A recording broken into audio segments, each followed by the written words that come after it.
My son, who's 17, same one I talked about, going to Harvard, said to me that morning, "Hey, Dad, I think you should wear a yarmulke today." And I said, "Why? I don't wear a yarmulke. I wear it to services, but I don't wear it." I said, "Why?"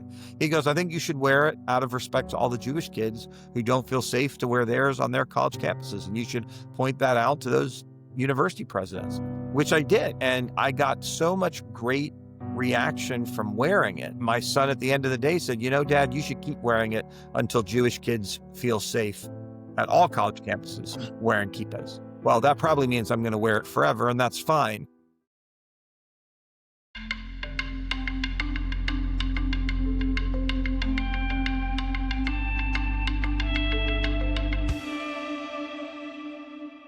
The American political landscape today is a battlefield of moral clarity and moral confusion.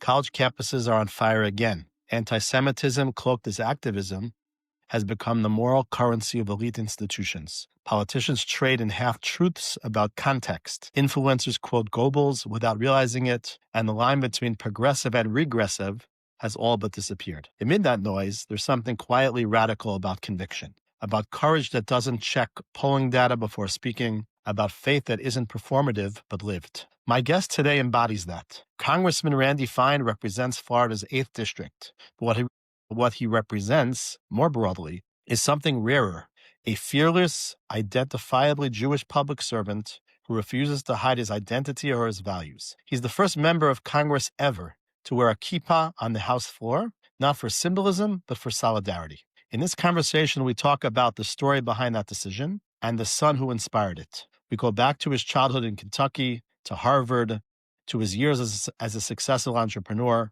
and to the unlikely spark that pulled him into politics, a math lesson that made him angrier than any headline. But more than biography, we talk about ideas, about what courage looks like in a democracy that punishes conviction, about the moral disintegration of academia, and about whether faith can still shape public life without apology. Randy Fine calls himself the Hebrew Hammer. His critics call him worse. What's undeniable is that he's forcing a question the American Jewish community can no longer avoid. Will we stand visibly, unapologetically Jewish, even when it's uncomfortable? This is not a conversation about politics. It's a conversation about character. I'm David M. Cohn, and this is the J100 podcast. Representative Randy Fine, thank you so much for joining me. Thanks for having me. So I'm an avid follower of yours on social, and I saw that, I think, if I'm not mistaken, you were with President Trump last night. I'd just love to hear some of your impressions of the president, of the great man that's leading our country. Well, look, he's an extraordinary man who came across at a unique time in American history. America was in a terrible place a year ago, in decline, on our way to bankruptcy. People had lost confidence, lost hope, not only in America, but around the world. And I think Donald Trump has come in and in a matter of days, it's been 6 months, has changed all of that. He has shown what leadership, what force can do. And so it was exciting to be with him last night. We had an event for all the Republican members of the House of Representatives. He invited us to come to the White House to celebrate the passage of the one big beautiful bill, but really the passage of everything that's happened in the 6 months that he's become president. And so I was honored to have a few minutes to talk with him. We talked about my election, which was the last election of someone to the House. I'm the newest member for now.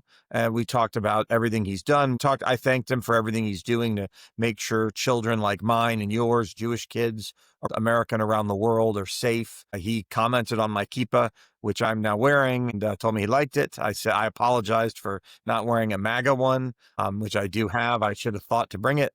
It was great to see him, and it's inspiring to see someone work as hard as he does. He's almost 80 years old, but he's not as young as you and I are, right? He has 10 times as much energy as any of us. He's a man possessed in a good way. And I truly believe that God sent him here in this time to lead us. And I'm just honored to be part of it. Incredible. So let's take a step way back, right? A young boy growing up, I think in Arizona, then Kentucky, Could you ever have imagined you'd be in the position that you're in today? No. So I was born in Arizona, but I didn't live there. I don't remember it. I left when I was 3 years old. My dad, a smart Jewish guy, became a college professor. My dad's blind, and so his career options were limited. When he was younger, he became a college professor because he knew once he got tenure, he'd have a safe job. And so his first teaching job was at the University of Arizona, which is where I was born. But then he got tenure at the University of Kentucky, which is why we moved there, and that's where I grew up. Family's from Florida. Always knew I'd end up back in Florida, but you go where your parents can get a job. I think What kind of professor? What did your dad my teach? What dad's was a your professor? metallurgical engineer, so he's a smart guy. Ironically, I wanted to be a professor once in my life, but my dad told me that if I did that, he'd never talk to me again. He said someone in our family needed to go and make money, and so that's how I did what I did. But no, I mean, the funny thing is, there was a time when I was younger when I wanted to do this. I was very involved in politics when I was a kid. I was actually a page for the U.S. House of Representatives when I was 16 years old. So there's a real, every day I walk into that chamber, I'm reminded of what I went through. In fact, there's a desk off the House floor where I carved my name in the drawers, which I can still go and, Oh, wow. I can still go and see. But when I went off to college and I started my first business to pay my way through school, I said my career will be focused on making money and building a successful life for me and my family. And I did that until the time I turned 40. I never thought I was always interested in politics, but I never thought I would go back and do it. Never thought I'd end up in the Florida legislature. And then obviously didn't think I'd be in Congress. I mean, had you told me a year ago that I would be doing this, I would have told you were out of your mind. It's funny how life works. Your father was born blind, or My he father has became, a rare eye disease, a rare form of macular degeneration called Stargardt's disease.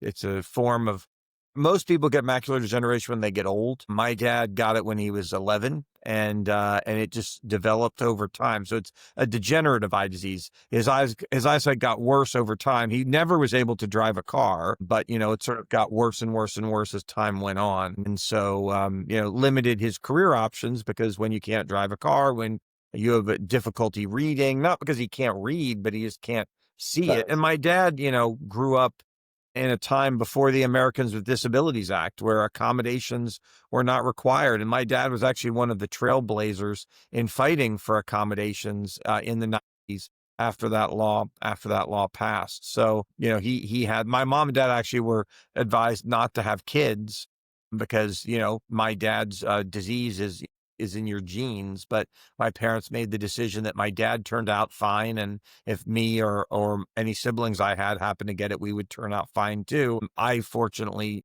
did not develop it, but certainly as a kid, going to the eye doctor every 6 weeks to have my eyes looked at was not super fun. Your dad, where is his academic pedigree from? He went to which My dad went to education? Carnegie Mellon for his undergrad, and then he got his PhD from MIT. So it's a pretty smart guy. So he's a dumb guy. Okay, I got it.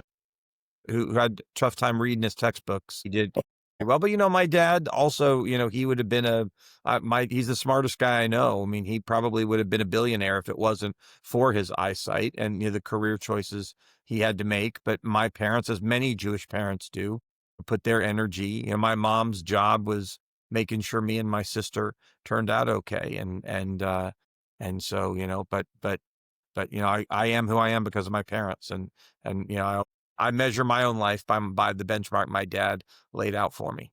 It's very powerful. Thank you for sharing. I'm actually a father of a child with a disability. It's not comparing. It's not the same thing, but it's very meaningful that you share that. So thank you for sharing that with us. So then you got accepted to Harvard undergrad. We're going to open this up because there's a lot to talk about today. But let's go back a few years. I imagine getting into Harvard was a big deal for you. Wasn't a big deal for you coming from where you came from. Well, and the story about Harvard is, I had a tough childhood being a Jewish kid in Kentucky, and one day my mom was kind of cleaning me up after a kind of a tough day, and I asked her, I said, "Mom, where's the best university in America? What's the best university in America?" And she said, "Harvard." And I said, "Is that in Kentucky?" And she said, "No." I said, "Great, that's where I'm going to go." So I made that decision when I was like 7th or 8th grade that's where I wanted to go to college, and I worked really hard to get in. Now, Harvard's got to take somebody from everywhere, and I was from Kentucky, so I jokingly say I had a pair of shoes and I could read, so I got the spot. But the funny thing is I actually met with the president of Harvard last week privately in my office, and I told him that my life has turned out the way that it has for two reasons. First is my parents, but the second reason is Harvard. I mean, Harvard took a chance on a kid from Kentucky. I was not prepared to be there. I was smart, don't get me wrong, but I had not had the kind of education that many of my peers had. I told him the story of going to a Shakespeare class my first week of school and realizing that most of my classmates, the class basically was 13 plays, and then you took a final exam, realizing I thought I had an advantage because I'd read one of the 13 when I was in high school, realizing that most of my classmates had read half of them. And so, I hadn't written a lot of papers. Writing a 500-word, 2-page paper was an all-night exercise when I was a freshman. It wasn't the case by the time I graduated. But so it was a big deal when I got in. I was a kid from Kentucky who was probably not as prepared as many others. I did fine. I mean, I graduated magna cum laude. My senior honors thesis was one of the only ones published. It was published as a book. I did well, but They don't grade you on a curve because you came from Kentucky. Once you're in, you got to be like everybody else. Oh no, but I'll tell you at Harvard, it felt like the grades were generally between A and B. There was a huge gap from B plus to A minus. Like that was getting an A was extremely hard, really hard. Getting a B was not hard. And so that was kind of the gradation. When I got to business school, it was different. Business school, they flunk 10% of kids in every class. That is graded on the curve. But college, it was a lot of work, but I put my head down. I worked hard. I'd worked hard to get there. I wasn't going to disappoint my parents. I wasn't going to fail out. Now, coming from, I guess we'll call anti-Semitism in Kentucky, going to Harvard when you went to Harvard, did you see any roots or anything that would have led you to believe that we'd be seeing what we're seeing today as many years back when you were there? So I did grow up with a lot of anti-Semitism in Kentucky. They used to call me a Kentucky Fried Jew. It was not a term of endearment. It was what they wanted to do to me. With Harvard, I will tell you, so the answer to your question, did I see the roots of what is there today? Yes. I mean, there was still this idiotic free Palestine stuff. You'd see posters and things like that around campus. But what I will tell you is I was a student at Harvard for 6 years, 4 as an undergraduate, 2 as a business school student. And I never once felt unsafe, never once felt anti-Semitism. I never felt any of it. I did feel a lot of discrimination, by the way, being conservative. So I'm not going to tell you that it didn't exist. They tried to kick me out of Harvard twice for being conservative. It wasn't for being Jewish. And I don't mean like conservative religiously. I mean conservative politically. Who is they?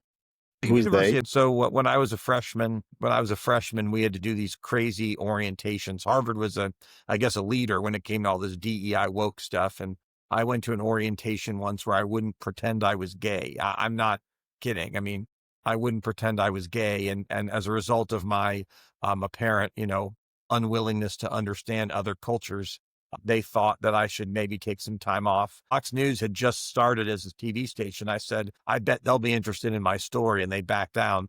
The other time is when I was a junior, I got a terrible grade on a paper, not because the paper wasn't written, but because the professor didn't like it. And if you failed a class at Harvard, you automatically got a semester to go think about your life before you could come back. And so I had to go complain about that situation, and the teaching fellow got fired. It turned out fine. These were both not because I was Jewish, it was because I was conservative. But I never, ever felt a hint of anti-Semitism, never a hint of being unsafe because I was Jewish. And so I told the president of Harvard when I met with him, it makes me very sad. It makes me very sad. Look, when my oldest son, Jacob, was born 17 years ago, did what many Jewish parents did. I said, I want my kid to turn out better than me. And I spent his whole life getting him ready to apply to the same college his dad went to Harvard. And that's where I wanted him to go. And now I don't know that he'll even apply there, nor should he. And it's it's a very sad thing to think about. I mean, this is a kid who's incredibly talented, incredibly qualified, being a great student, but are they worthy of him? Is it an institution that can be saved? So I told the president of Harvard, I'm more sad than I am angry, but I also told him that, I want to work with the university to try to bring it back from where it is. And so that's something President Garber and I are hopefully going to work on together. Do you feel that there's hope? I do. The time I spent with him, I think he's proud. He personally is proud to be Jewish. I think that he is not an anti-Semite himself. I just think he's in a very difficult environment. I honestly feel about Harvard perhaps the way I feel about America, which is, it's in bad shape. Can it be saved? Obviously, Donald Trump is showing that it can be saved. But do I think it's possible that Harvard can be saved? Yes. Do I think it's possible that Harvard fails? I think that's possible too. But we have to make some real structural changes in terms of dealing with the influence of foreign money and foreign students, fake degrees, fake faculty. I mean, there's lots of, and frankly, speaking the hard truth of recognizing that we have a Muslim problem in the world. And that's something, that Harvard's going to have to grapple with. It is not anti-Semitism and Islamophobia. There are not Muslim kids at Harvard worried about eating in the cafeteria or studying in the library. The Jewish kids definitely aren't going to get in the way of anybody studying. So, we have, but people are afraid to speak the truth. I'm not one of them. And hopefully I'll inspire more people to be like me, to say things that are obvious. I'm skipping ahead a little bit, but what is your sense when you speak to, you're relatively new to Congress. What is your sense when I don't know, do you have an opportunity to speak to people across the aisle, certainly amongst people in your own constituency? What's your feeling in terms of how open people are to speaking, we'll call truth to power or truth to the realities, at bay? Well, you talked about the other side out. I do not spend a lot of time with Democrats. I came to beat Democrats. I didn't come to work with them. And that's, I think it is a party that has largely embraced anti-Semitism. By the way, I also don't speak to the anti-Semites in my own party either. I don't, I'm an equal opportunist in terms of no woke right, no woke left, just yeah. So, okay. but I will tell you when, I've been here for about 3.5 months, just over 100 days. There are so many people that I have to meet. Congress is big. It's 435 members of the House. There's so many Republicans that I need to meet and get to know. Most of them I still need to get to know better. So I just haven't really had the time to get to know the Democrats. I know a few, some of them I served with in the Florida legislature. Jared Moskowitz, for example, is a Jewish Democrat, a good friend of mine. He and I worked together in Florida. But no, I made a big effort. And look, they don't like people like me. I mean, I'm not only Jewish, but I'm outspoken. I called Ilhan Omar a Muslim terrorist. They didn't like that very much. My response was, well, truth is an absolute defense, but they still don't like to necessarily hear the truth. Okay, thank you for sharing that. We're going to come back to this, but let's go a little bit into your business career, if that's okay. I'm curious, you're so passionate and on the forefront of these critical issues today, defending Jewish students, defending Israel. In your business career, how pronounced were those issues for you? Obviously, you carry them in your heart, but did you have opportunities in the framework of an incredibly successful business career to be an advocate, to articulate your positions on these issues, or there was kind of more quieter until you were in this role? No, well, it's more than that. I'll talk about it in a minute. When I ran for politics, I didn't expect to work on Jewish things the way that I have. But no, my business career did not involve those things. I needed to make money. That I needed to pay for college. As I mentioned, we didn't have a lot of money in my family. We weren't poor, but when your mom really can't work because she's got to be a professional chauffeur for you and your sister and your dad. And my dad was a college professor and he didn't make a whole lot of money. So when I started my businesses, it was about making money. And I did that for 22 years. There was and I'll be honest, I didn't have a lot of hobbies. So I can't tell you I was doing my business and working with Jewish nonprofits or Jewish advocacy groups. I didn't. I focused for those 20 years on building those businesses. And even when and we can talk about it, but even when I first got elected to the Florida House, I was not planning to do these things. And so, that's interesting. What are some of the key lessons or takeaways that you could extrapolate from your business career to where you're at today? Meaning share with us. I'd love to just hear you're incredibly successful, did a bunch of different things. Just some of the lessons you learned, some critical things for the rest of life that you gleaned from your years in business. Well, I think desperation is the greatest motivator. I did what I did because I needed to. I wanted to have money. I wanted to be financially successful. Part of the reason I retired at 40 is I had reached a point where I didn't have those same fears that I did when I was, 18 or 19 years old. But the biggest advice that I give people is find a problem that exists that you can solve, because that's where business gets created. identify a need and you solve for it. Sometimes it's a need that people know they have. Sometimes it's a need that people don't know they have, but all fundamental businesses are about that. And then the second thing is be willing to work hard. I mean, I worked 100 hours a week every week for those 22 years. It's part of why I stopped. I tell people I worked a full 40, 45, 50-year career. I just did half the time with the hours. Stop you. Don't take no as an answer. Just throw your head into it. I'd work as hard as I could until I couldn't work anymore, and then I'd stop. What was the problem that you solved? What was There were different. what was the problem? There were different problems. In business, my last business, really what I did is I helped casinos leverage the data that they collected to make more money in their operations, whether it was through marketing or staffing or purchasing or building casinos, basically using analytics to help casinos make more money. All of my businesses were really about using mathematics to figure out a way to make Interesting. nothing, Okay. no overlap with politics. Got it. Okay. So now you're 40. You're lying on your couch, either metaphorically or literally. Literally, I think I heard you speak, so I think I heard literally. And so what are you thinking for the rest of your life? So I made it to 40.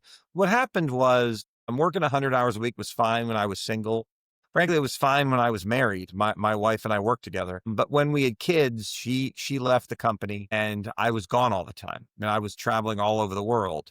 And when my oldest son, who's now 17, when he turned 6, I realized I was going to miss his whole life if I continued to work this way. So that's why I retired. And I thought I was done. I said, we have enough money. We can live a great life. We'll just hang out. And about 8 months after I retired, I got mad about what my son was learning at school. He came home one day and he told me he hated math. Now we're a Jewish family. He could have come home and said, I hate running. And I would have been like, yeah, well, me too. But I hate math. It does not work in the Fine family. And so I asked him why. And he showed me this work and they were trying to teach him math in this crazy method called Common Core. So I went to the school and I met with the principal, and the principal told me I wasn't qualified to have an opinion about my son's education because I didn't have a degree in academic administration like he did. That is not what led me to run for office. That's what led me to threaten to run for office. I went home thinking of a way to try to convince my wife to put our son in private school. Neither of us had a lot of money. We didn't go to private school. We didn't want our kids to go to private school. We wanted them to be successful in public schools. So, but I said, my kids got to learn math. And so I came up with this idea of telling her I would run for office if she wouldn't put him in private school. And the funny thing is, when I broached the subject, she said, this is great. I'd love to put him in private school. So let's do it. And I had filled out the 2 pieces of paper to run for office. I threw them away when she said we could put him in private school. 3 days later, I get a call from a local reporter telling me he's seen that I've filed to run for office. My paperwork's a little bit crumpled up, but he can see that I'm a candidate and I've run for office. And I go and find my wife only to learn that she had mailed those papers in. And when I asked her why, she said, either you're going to find something else to do or I'm going to find somewhere else to live. She said, I married you for better or worse. I didn't marry you to cook you lunch every day. And that's how I ended up running for the legislature. But to be honest with you, it was not because I wanted to make sure Florida stood with Israel. It was not related to anti-Semitism.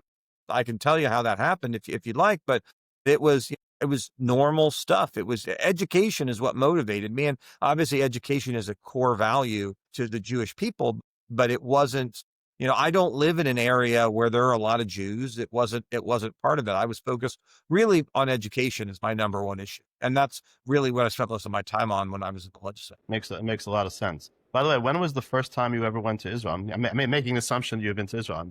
I have. I went to Israel once when I was in business, but my first meaningful trip to Israel actually came after I got elected to the legislature. It's funny, being elected has made me a lot more Jewish than I was. It's always been integral to my identity, as a cultural thing. I'm different, what it means, but hey, that's not something I did until a couple of months ago. Do you walk around all day long with a kippah? I do. I'm wearing one right now. See, there it is. No, I know. I didn't realize you wear it all the time. I just thought story now. Since May the 7th, I've worn it every day. You wear it all the time. Wow. Okay. Yeah, I mean, not in the shower, but Oh, I got it. I wear it every day. And that's Wow. just for the past couple of months. And yesterday, It had something to do with with kids on college campuses, right? It had something to do with campuses. So what happened? I'll tell you that story. I'm on the education committee here, and they've been doing a great job of highlighting anti-Semitism on our college campuses. This is the same committee that did the hearing with Harvard and and Penn and MIT hearing. It was my first one. It was May 7th. I'd been elected April 1st. And my son, who's 17, same one I talked about, going to Harvard, said to me that morning, "Hey, Dad, I think you should wear a yarmulke today." And I said, "Why? I don't wear a yarmulke. I wear it to services, but I don't wear it." I said, "Why?" He goes, "I think you should wear it out of respect to all the Jewish kids who don't feel safe to wear theirs on their college campuses. And you should point that out to those university presidents," which I did. And I got so much great reaction from wearing it. My son at the end of the day said, "Dad, you should keep wearing it until Jewish kids feel safe at all college campuses wearing kippahs." Well, that probably means I'm going to wear it forever, and that's fine. A couple days later, I was wearing it, and I was in the speaker's rostrum serving as speaker pro tem. And while I was up there, an Orthodox family came into the gallery. I only know that because they're wearing kippahs, the tzitzit, the whole thing, and they saw me up there. It's a big, huge, probably more than a family. It was like 30 people, and they started pointing and clapping and smiling, and I could tell they were looking at me. And I realized they see someone who looked like them. And I was talking to the staff, and they said, "Well, Congressman Fine, no member of Congress in American history has ever worn a kippah on the floor of the House, let alone sort of the speaker pro tem." And I thought, well, I don't know that that's a great accomplishment, that it took 249 years for that to happen, but I guess I will be the one who does it. So I do wear it now. It doesn't, it does have some negative consequences. Also, was not kosher. But about 3 days after I started wearing the kippah, I'm at a cocktail party, and I don't remember what it is. I'm like reaching. I don't remember what it was. We'll just say it was bacon wrapped shrimp. Story sound good. I'm reaching for a bacon wrapped shrimp, and all of a sudden, all these people are looking at me.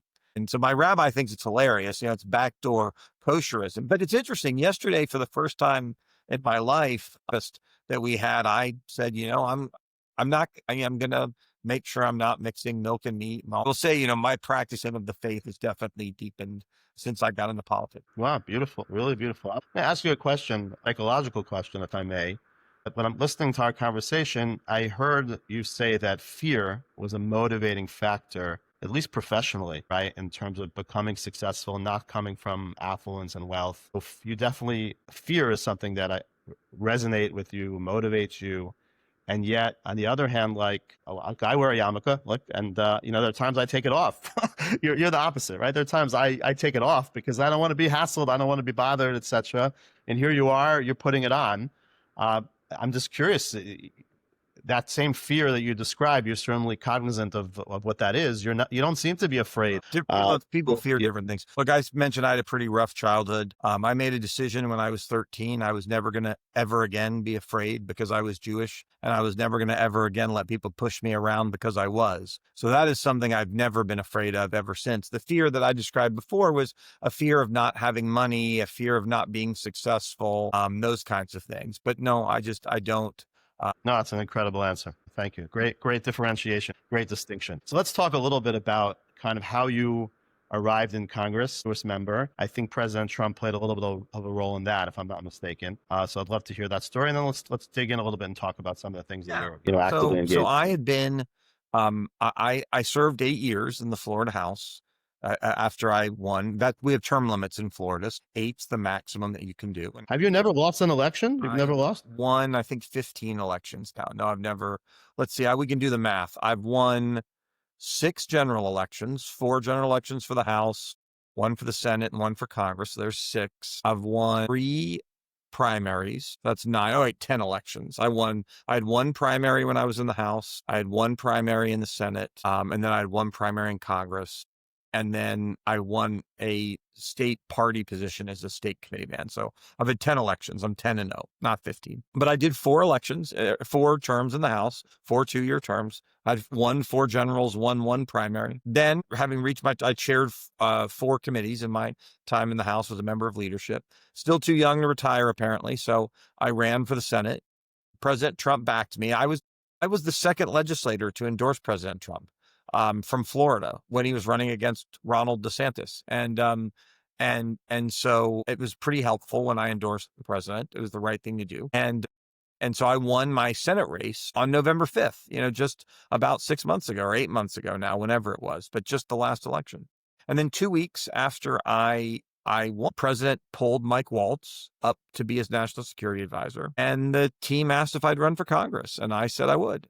And that's how I ended up running. So it wasn't planned. It wasn't expected. I literally had just won an election several weeks earlier, an election I worked hard to win. I worked for years to get ready to run for the state Senate, but will be the shortest serving state senator in Florida history, legally about 3 minutes. I resigned 3 minutes after I got sworn in, and then ran. I had my primary. I actually was on the ballot 5 times in 9 months. Twice last August, I had a primary for state Senate and the state party position. Again in November, my general election for the state Senate, third election.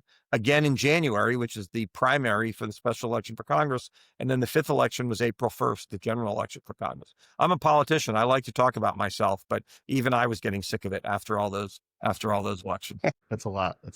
I realized, by the way, I realized we didn't finish talking about your trip to Israel. You said that when you made it into the state governmental roles, that was really your first meaningful trip to Israel. It was. So when I got to the legislature, I mentioned I wasn't planning to work on issues relating to anti-Semitism and Jewish kids. But right after I got elected in 2016, there was this spate of bomb threats at Jewish day schools around Florida, largely driven by Barack Obama on the way out the door, not vetoing an anti-Semitic UN resolution. It really kind of legitimized anti-Semitism. And the Orthodox Union came to me and they asked me if I would run a bill to get security funds to make sure Jewish kids at Jewish day schools were safe. And I told them no. And they said, why? I said, well, I don't have any Jewish day schools in my district. I don't have any Jewish day schools in my county. Why me? And they said, because you're the only one who can. You're the only Jewish member of the majority party. And I did that. And I got the money, and it was very hard to do. People think it's easy. It wasn't easy. And I can give you the details, but I got $640,000 that first year. When I left the legislature, it was $40 million. To make sure Jewish kids were safe, but it wasn't an easy thing to do. And so I started working on these issues, and I came up in 2019 with a bill that is largely responsible for eliminating anti-Semitism in our universities. It was a bill. It was very simple. It had 2 parts. First, it said we're going to define anti-Semitism as using the IRA definition, which is the most common. And then we're going to say that you have to treat anti-Semitism on your college campuses the same way you treat racism. It seems that all these free speech lovers only discover it when it relates to Jews. If you call a black kid the N-word, you're going to be invited to find another place to go to school in about 10 seconds. And by the way, I support that. I don't want that to change. But somehow when it's gas the Jews or from the river to the sea, free speech, free speech. So I introduced this bill, and the state was going to take a delegation trip to Israel, a state visit. It was going to be, Ronald DeSantis' first trip abroad, and they wanted to sign the bill in Israel. So I went on the trip along with 5 of my legislative colleagues. We were there for Israel. In fact, the first time I ever visited the Kotel in my life was immediately after signing the bill in the ambassador room at the King David Hotel. The speech talked about what my childhood was like and how this was important to me. And then I went to the wall right after that. And it was a pretty, emotional moment for me. First day I'd ever been in Jerusalem. My previous visit, that was my first real trip, was in 2019. And subsequent, you've been on a few other trips? Yeah. I've spent 6 weeks in Israel in the last year. I was there for about a month last summer. I went AIPAC actually invited me on a trip in the fall of 2022. It's one of the things that always amuses me is when the Muslim groups, all say, oh, he's owned by AIPAC. I always tell them, no, AIPAC had me for free. Everything else is just a tip. But it's funny. AIPAC invited me in the December of 2022 on a trip for rising Republican scholars. They do that. They do one a year for Republicans and one for Democrats. And I was one of 10 Republicans. I asked them, is this the Rising Republican Jewish Stars trip? And they said, no, if it was, we'd have to give you your own private trip. But I went on a trip with about a dozen people, and I asked them when we were on this trip, I said, why'd you pick me? There were people from all over the country. And they said, well, we think you're going to be in Congress in 5 years. And I laughed at that. But maybe it turns out AIPAC really does know what's going on before everybody else, because I never would have thought I'd have been doing this. And here I am 2.5 years later. So I did that with them. Last summer, I went back to Israel again with a group called the Combat Antisemitism Movement. It's a group founded by a philanthropist, Adam Barron, Kansas. that's really doing more, I think, than anyone to fight anti-Semitism around the world. Brought 15 state legislators from 7 states to Israel to really talk to them about the bills that I had passed. And he asked me to come and really talk to them. And I went on that trip, and then I stayed for about 3 more weeks. My family came over. I actually spent a week alone in Israel, which is one of the more meaningful weeks I've ever had in my life. My son wanted to volunteer. My 16-year-old, who's now 17, he wanted to spend his winter vacation volunteering with the ID Oh, wow. for his winter break. And so we took him over and just rented an apartment on Airbnb and stayed in Jerusalem for a couple of weeks. So it was pretty Very great. well. So I've been there a bunch. So now you're sitting in Congress. You're super busy. I'm grateful that you gave me a little bit of time here this morning. I'm curious to hear, how do you triage? How do you kind of strategize? You were talking earlier in our conversation about there's so many people to meet. There isn't unlimited time in the day. How do you go about with your team strategizing in terms of priorities, in terms of what comes first, what comes second, what can be pushed to later on? How do you think about it? Well, we have strategic goals that, we've got, for example, in our office, we have 3 priorities. District operations is one. I still have lots of people to meet in my district. So when we have the district work period that starts later today, I have 5 weeks. I'll be everywhere, all over my district for those 5 weeks. So district operations is a priority. Second thing is media, getting my name out there, doing things like this.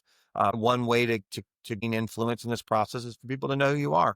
So we're focused on that. That's why I'm making time for you today. And then the third thing is building relationships. I've spent a lot of time building relationships, and for a reason. Yesterday I got named to the Foreign Affairs Committee. I'm the only I saw that. Congratulations. Super cool. on that committee. Democrats thought Elon Omar was the right person to put on that committee. Republicans thought I was. That should tell you a lot about the 2 parties today. But that happened because I spent a lot of time with the 33 people out of the 220 Republicans who make those decisions. So building relationships has been the third priority. No, that's great. What are your thoughts on Mamdani, New York City? Love to hear some of your thoughts on what. I know it's not your territory per se, but it's terrible. I mean, look, I think it says the guy's a Muslim terrorist. I mean, he's not only a Muslim terrorist, he's a communist. I mean, it's the notion that he could be elected is frightening, and I think we should all be fearful for America's premier city. I'm frustrated too, because it does not appear that a majority of New Yorkers want him, but so many other people want to run. He may win with a plurality. Raise a bigger problem. My party, we're very focused on illegal immigration, and I think we should be. I want to deport every illegal immigrant, every single one, no exceptions. They all need to go home, everyone. But we have to deal with Dami, Elon Omar, Rashida Tlaib. These are people we allow. Our legal immigration has allowed people who don't want to integrate, who don't share our value, and who don't add value to our society to become immigrants. Now, I'm a huge believer in immigration.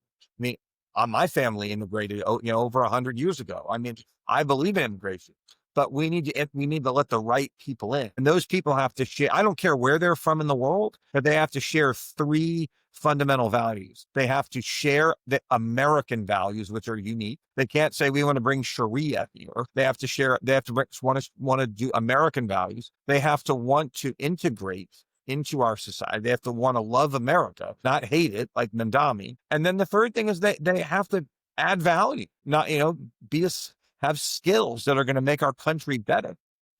I don't think Americans would have a problem with lots of immigration from people who fit those 3 criteria. But we're going to have to deal with our legal immigration system is broken because we have let people who hate this country become Americans. That was a choice that we as a country made, and it was a terrible choice that we are now.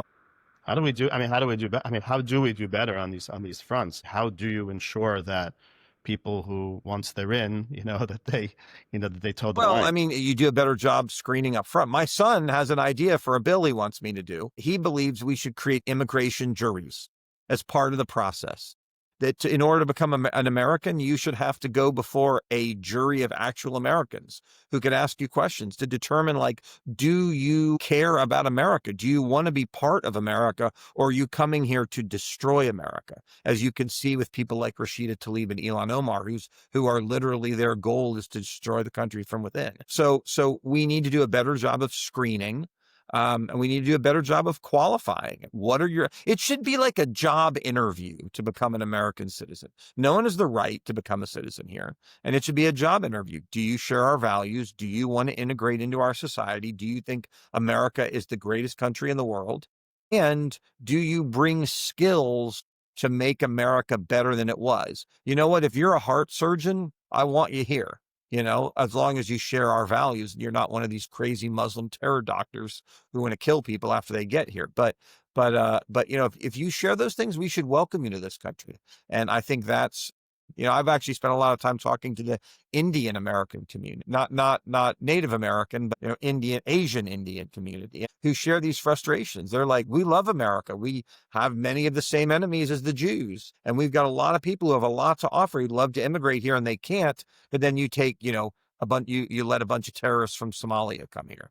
So these are issues that I think we need to fix. No, thank you for that. As we wind down our conversation, so I'll just ask you, Congressman, in terms of your new role, 3 months in, what has been the greatest opportunity and what's been the greatest challenge? Well, and the greatest opportunity is to do for the United States what I did for Florida. We've largely solved the problem of anti-Semitism in Florida, and it's because of me. And I don't want to claim credit for things I didn't do, but I know that's because there was somebody like me that was there to fight those fights. I wanted to do that here. The biggest frustration is that Washington seems to be a place where people I'm not here to just talk about problems. I'm here to solve them. And that's going to be tough, but I didn't come here to go to cocktail parties. I came here to put points on the board, and that's what we're working. At the hearing, I think last week, very recent hearing, education hearings, I saw you obviously, going after anti-Semites on campuses, et cetera. You were making your point very fervently. What was the response from your colleagues after that hearing? What was the feedback you got? Look, I'm a different kind of legislator. I don't know that, there have been a few Jewish Republicans, but I don't know that, look, I got the nickname in Florida. I didn't come up with it. I fought it for many years, but I had the nickname the Hebrew Hammer, and it's because I punch and I punch hard. And, I'm not here to get along with people. I'm not here to make friends. I'm going to make a lot of friends. There's a lot of great people. I'm here to move the needle. And I think, people both were like, holy moly, I don't want to be in his sights, but they also like it. It was the same way in Florida, just on a smaller scale. I'll have my fans, I'll have my detractors, but what I'll have from everybody is their respect. Respect. I love it. Love it. Last question. When you were in business, you said you didn't have a lot of hobbies. Any hobbies now? Hobbies are the same. It's my boys. So that, that is, but right now I'm working as hard. The funny thing is I liked being in the legislature because for me, it was a part-time job. Something I worked at, 40, 50 hours a week. That for me is part-time. Now I'm back to another 100-hour-a-week job. And I'm thinking to myself, man, I used to make a lot more money than this. And I didn't have people make death threats against me and write nasty things on social media. But as long as I can make the world a better place for my kids, it'll. Congressman, thank you for all you're doing. We're very proud to have you represent. I don't live in Florida yet, but still proud to have keep a toting Jew in Congress. Keep up the great work, standing for what you stand for. Thank you so much. We really appreciate it.